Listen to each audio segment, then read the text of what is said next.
Knapton-Vierlich. So she will explain us the EU policies and their role in the way to zero emission. Mrs. Katharina Knapton-Vierlich is head of unit for construction at the EU Commission. She started in 2010, and she used to be to practice law in Berlin, the beautiful city of Berlin. I forgot to tell you that it was written here, but there is a simultaneous translation in German, if you wish. I think the headsets are over there. So if you need some, please help yourself there. So you will have a chance to ask questions to Mrs. Knapton-Vierlich after her keynote speech. She will also stay with us for the second part of the session, which will be a panel discussion with 4 partners in the way to decarbonizing the construction industry. We will have a customer, a manufacturer of equipment, a rental company, and a telematic solution provider. I think that's it about the introduction. I will now call on stage Mrs. Katharina Knapton-Vierlich. And yeah, thank you very much for being here. The floor is yours.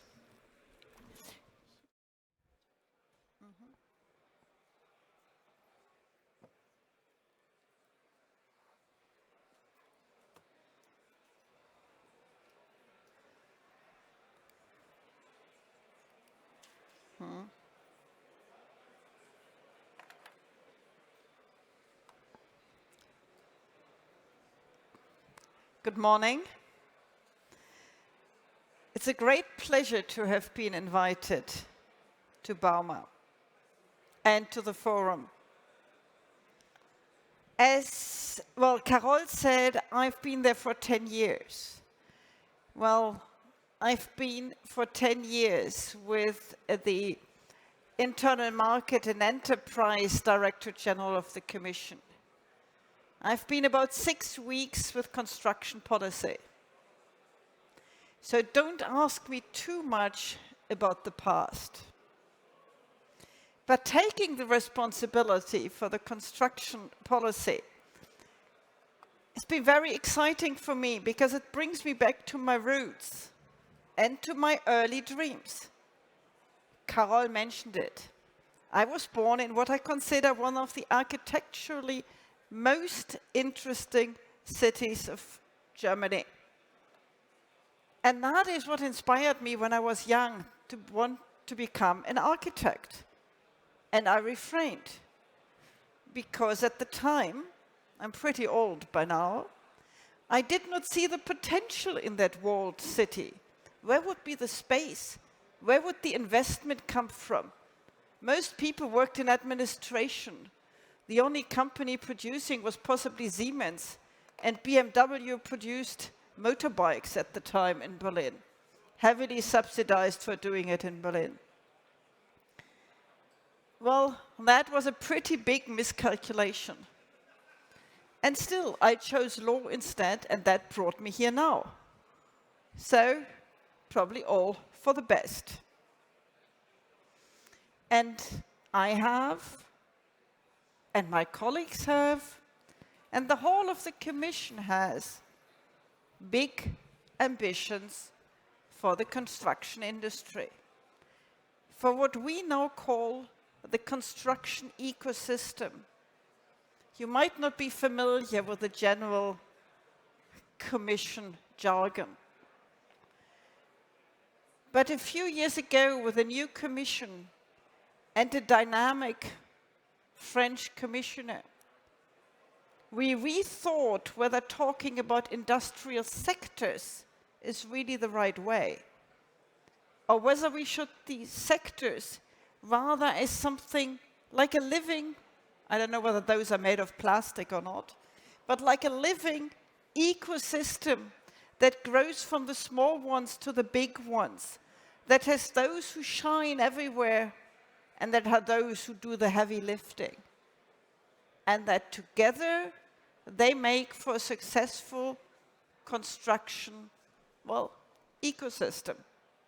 I'm one of the few who likes that metaphor, but possibly I might convince a few of you to like it as well. Why do we have big ambitions? Well, it's pretty obvious. The EU's competitiveness depends on the success of the construction industry. And so does, actually, our climate survival. Let me remind of you why that is so. You all know it, but it never hurts to see one's own importance.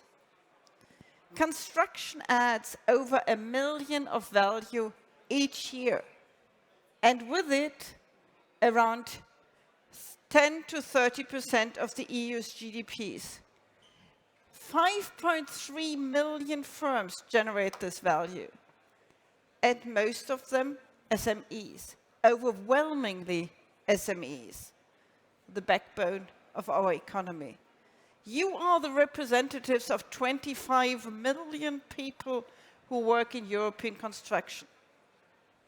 That's more than double the number of people that live in the country I live in. That's more than double the size of Greater Paris. So if construction fails, Europe fails. It's that simple.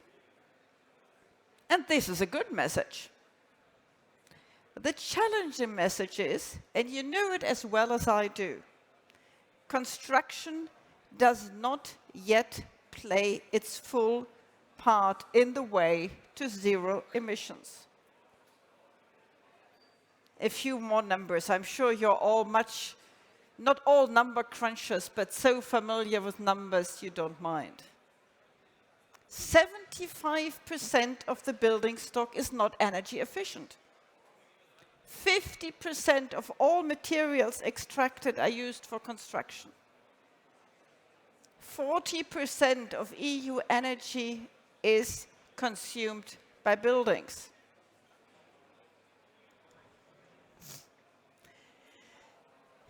%36% of EU waste is construction waste. 15% of our emissions result from cement, steel, aluminium, and plastics. Looking at these figures, it's almost astonishing that only just about 10% of our carbon footprint is from construction. And still, I have an activist daughter. She would probably say, let's rather stop building altogether. At least, let's be extremely careful, because the magnitude of the challenge is enormous. And so is the ambition of many, many, many companies, of all of you, otherwise you wouldn't be here to listen to the panel discussion, to ask us questions, and to listen to me. So as a European Commission, it's our job to support you to make that change. The Fit for 55 package is just the general framework. It produces really the frame for most of our initiatives. It guides our ambitions, and it guides our pens, digital or otherwise. And this in 3 main areas: the green wave, competitiveness and resilience, and digitalization. I'm not a friend of slides that are so full that you can't read what's on them. Here it's just to show how big the web of our activities is, how we are coming from looking at the European Green Deal, the industrial strategy, and generally digital economy and society, to what we do in detail in the area of construction. That we try to link it all up that we try to make it all coherent and meaningful. Starting with the green wave. It's about energy efficiency, because there's so much energy used in buildings. There is the energy efficiency directive. There's a lot of renovation. The renovation wave, I will say a bit more about it. The renovation and the national recovery plans from COVID, where we really try to put an emphasis on them. And there is a lot on circular. There is green public procurement, come back to it. There is the new Bauhaus. There are levels, our tool to assess the sustainability of buildings. The renovation wave has a 2050 roadmap towards decarbonization in buildings. We are looking at the material recovery targets. We are looking at reuse, recycle. And the renovation wave was conceived before the war. And so much,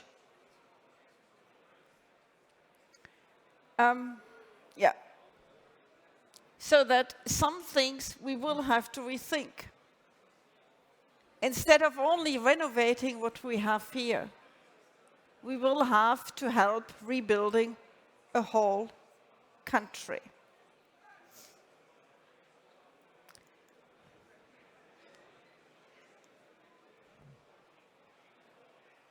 Wait. Construction policy for competitiveness and resilience. The middle means, first of all, in our policy making, to cooperate with you, to exchange with you, to listen to you, and to facilitate wherever we at European level can add value for you. So we are having lots of stakeholder regular dialogues in the industrial forum, in a high-level construction forum, in various experts groups. And we invite all of you to be part of it. And something as technical as the construction products regulation that I discovered quite recently and cannot yet claim to be an expert on, will be much more than it has been. It's also there to support our climate goals. The construction product regulation provides the link between the single market, the possibility of selling all your products all over the European Union, and our climate ambitions. And that's why the new CPR has high environmental ambitions on performance declarations, on information requirements, and on environmental requirements. There will be no standard in the future without environmental performance declarations. There will be no standard without more horizontal environmental requirements. And we have fought, and I hope you agree, for that to be specific for construction and construction products. So we have integrated the wider eco-design efforts of the European Commission that are for consumer products into the specificities of construction products and have adapted it there. Because for construction, we have to ensure the safety first principle. We all need a way to zero emissions, but we also, and even more importantly, need safe buildings. The construction product regulation is currently discussing it in our legislative process.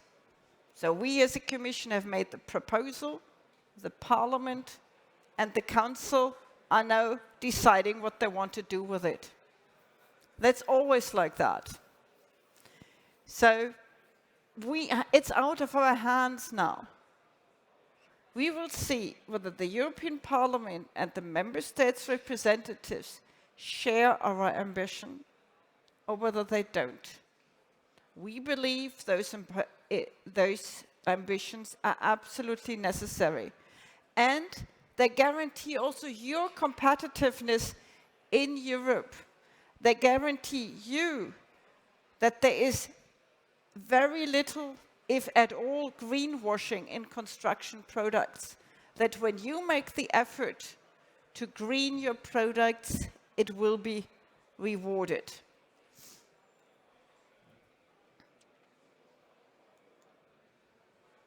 And that's the specific point on competitiveness that I have wanted to make.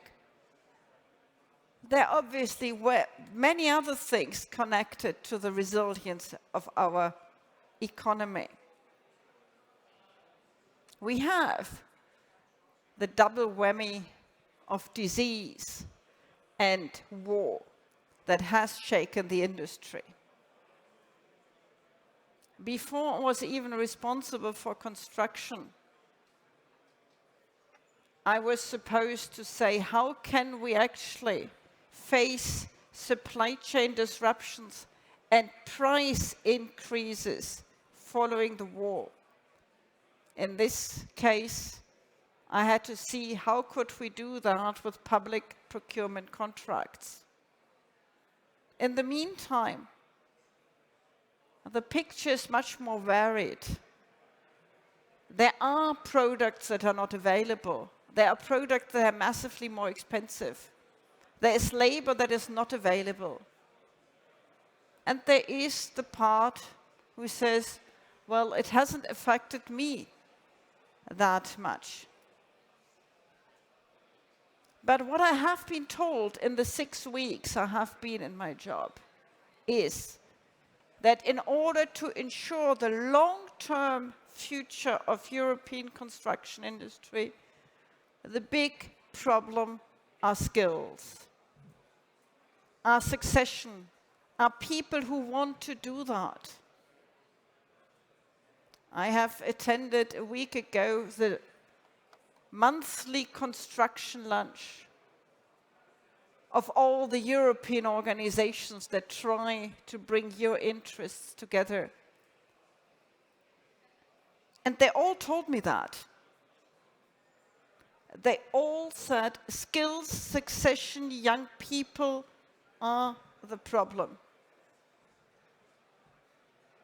You are not particularly old in the audience, but you're also not particularly young.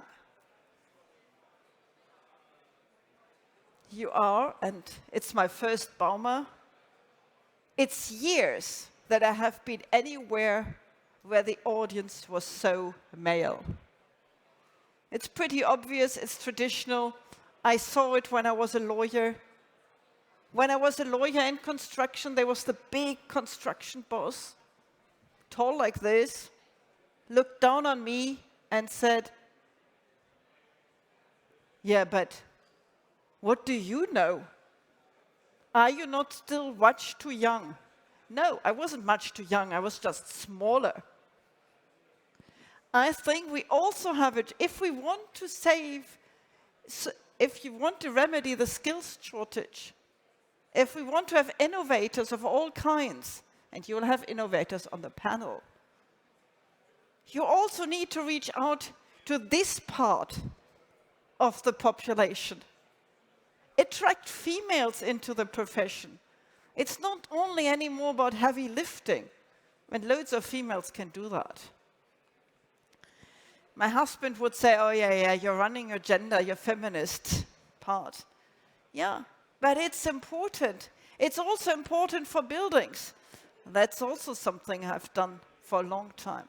It's probably not the zero construction thing, so let's get out of it. But think, when you develop your succession, think of the girls around you, the girls in your family. They might be interested to take over your mini enterprises and not only to do the accounting. They have the same digital skills as everybody else. They have the same chances to do that.